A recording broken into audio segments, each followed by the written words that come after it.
Big boss ಮನೆಯಲ್ಲಿ ಒಟ್ಟು 8 ಸ್ಪರ್ಧಿಗಳಿದ್ದರು. ಈ ಪೈಕಿ ಈ ವಾರ ಗೌತಮಿ ಜಾಧವ್ ಮತ್ತು ಧನರಾಜ್ ಆಚಾರ್ ದೊಡ್ಡ ಮನೆಯಿಂದ ಹೊರಬಿದ್ದಿದ್ದಾರೆ. ಹನುಮಂತ ಈಗಾಗಲೇ ಬಿಗ್ ಬಾಸ್ ಫೈನಲ್ ತಲುಪಿದ್ದು, ತ್ರಿವಿಕ್ರಮ್ ಮತ್ತು ಮೋಕ್ಷಿತಾ ಪೈ ಫಿನಾಲೆ ವಾರಕ್ಕೆ ತಲುಪಿದ್ದಾರೆ.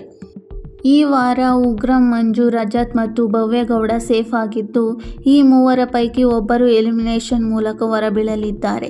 ಯಾಕೆಂದರೆ ಫಿನಾಲೆ ವಾರಕ್ಕೆ ಒಟ್ಟು 5 ಸ್ಪರ್ಧಿಗಳು ಇರಲಿದ್ದಾರೆ. ಈ 5 ಸ್ಪರ್ಧಿಗಳ ನಡುವೆ ಬಿಗ್ ಬಾಸ್ ಟ್ರೋಫಿಗಾಗಿ ಸೆಣಸಾಟ ನಡೆಯಲಿದೆ.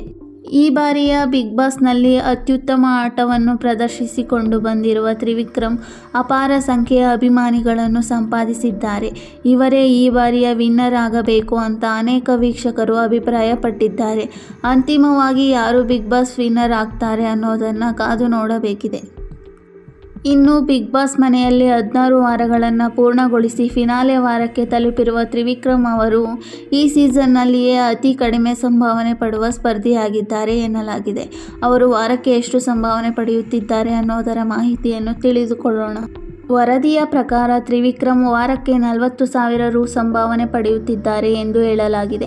ಹೀಗಿರುವಾಗ 17 ವಾರಗಳಿಗೆ ಅವರು ಕೇವಲ 6,80,000 ಸಂಭಾವನೆ ಪಡೆಯಲಿದ್ದಾರೆ ಎನ್ನಬಹುದು. ಇದರ ಹೊರತಾಗಿ ಪ್ರಾಯೋಜಕರಿಂದ 1 ಲಕ್ಷ ಕ್ಯಾಶ್ ಪ್ರೈಸ್ ಸಮೇತ ಗಿಫ್ಟ್ ವಾಚರ್ಗಳು ಕೂಡ ಈ ಸ್ಪರ್ಧಿಗೆ ಸಿಕ್ಕಿವೆ.